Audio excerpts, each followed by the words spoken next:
So, one of the hardest lessons I've had to learn as a marriage coach is that you can't help everyone, which feels a little bit misleading because, yeah, I know I can't help everyone. But the true challenge is that you can't help the people that seem to need your help the most, people that you want to help, people that you know could benefit from your help, people that have a very specific issue that you know you can help them solve. Not being able to help those people, that was the challenge. There was a lesson in that. And I struggled for a long time before I learned a very specific nuance around the idea that you can't help everyone, including those who may need your help from your perspective the most. And I want to share that.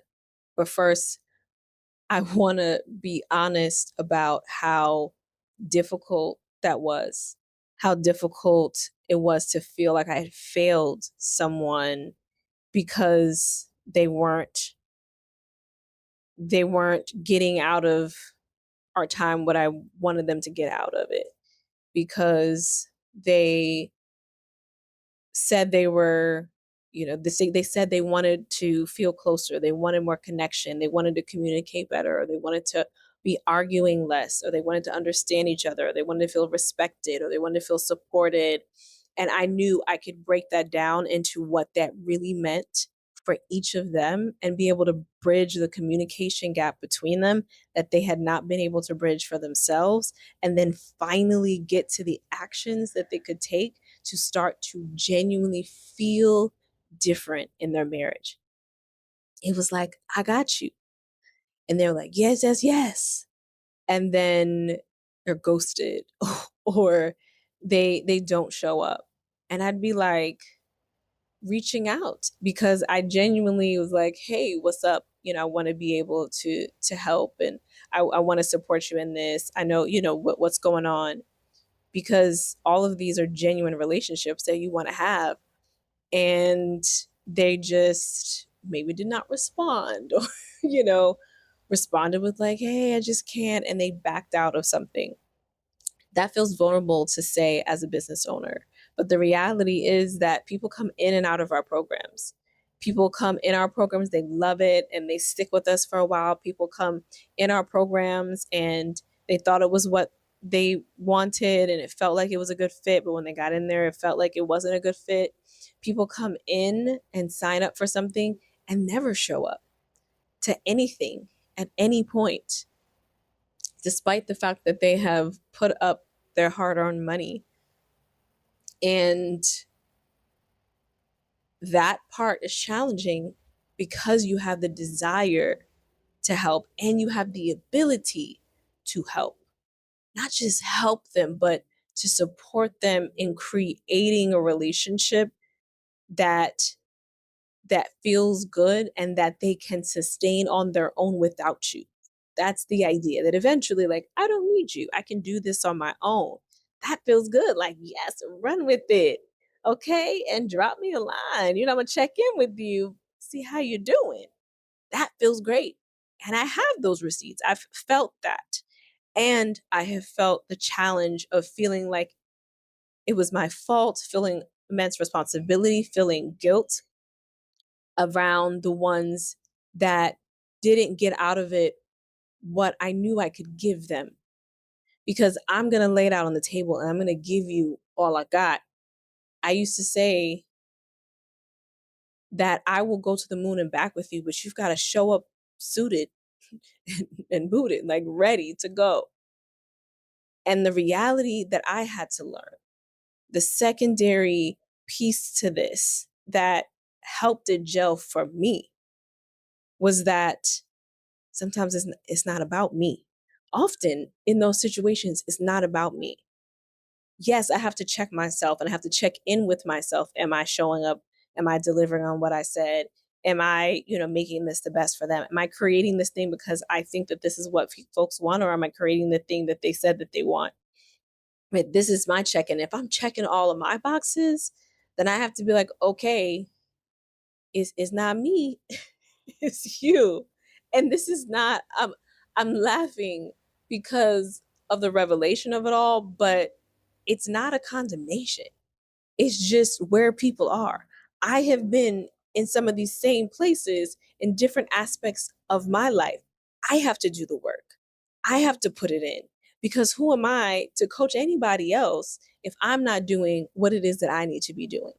Okay. If I am not confronting the sharper edges of myself, looking at where I can improve as a person, developing and growing and elevating. But here's the thing.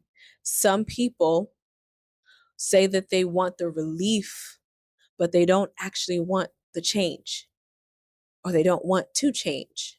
Some people want you to validate how they feel, but they don't actually want the growth that comes with taking action that is unfamiliar or uncomfortable. Some people want you to um, to tell them exactly what to do and aren't necessarily ready to put up a mirror and look at what they contribute to the issue.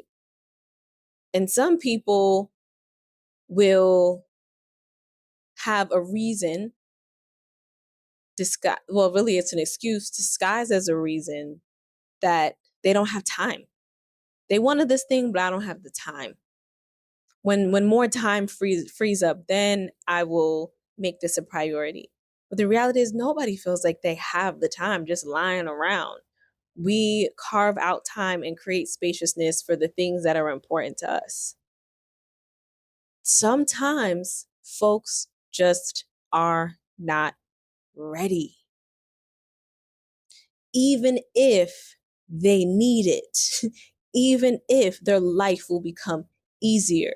They will feel more connected. They will have more fun and more freedom and more safety and stability in their relationship. Even if all of these amazing things will happen, if they just, sometimes we are just not ready for it. We are just not ready to receive it. And what I had to learn is it's not a condemnation on my ability to help. It's just, is that person, are those people ready to receive it? There are so many instances. I've been doing this for over 9 years where folks were like, say they were ready. They wanted all these things. And when they talk to me, when you have a conversation with me one on one, when we have a conversation and we're seeing and we're filling out, you're going to feel it. You're going to feel what's possible. You're going to feel amped up. Not because I'm feeding you fluff, because I'm letting you know what's possible for your relationship. But I'm not in the relationships with the people. They actually have to do the work. And I know that that's challenging because they weren't able to do it by ourselves. And sometimes we just aren't. We need support. I need support. You need support, whether it's from friends, whether it's from a counselor, whether it's from a coach or a therapist or your spouse. Like, we need someone to hold us. We need someone to hold space for us. We need someone to encourage us and to continue to show us what's possible when we can't see it for ourselves. I've had so many couples tell me, you seem more excited and passionate about this than I am, about my relationship. And I was like, yeah, because I am the one holding space for what's possible for you. And I know you can't see it right now. And so here I am. And if I'm honest, it's still challenging. When I meet people like, yeah, when I have a little more time, we'll do it. I was like, the reality is that the time that you feel like you don't have to get support to work on it. I know it's difficult. That's why I'm here, to guide you, to support you without judgment, and to hold that space for you, and to let you know zig and zag, and to help you figure that out so that you can move through your relationship on your own with the tools that you need to be able to do that with confidence and with closeness. Like, I'm going to do this with you. And you're like, when I have time. But you didn't have the time, or you felt like you didn't have the time, which is why you were like, yes, let's do something. And then you didn't show up and you didn't do the thing. And you kind of ghosting the situation.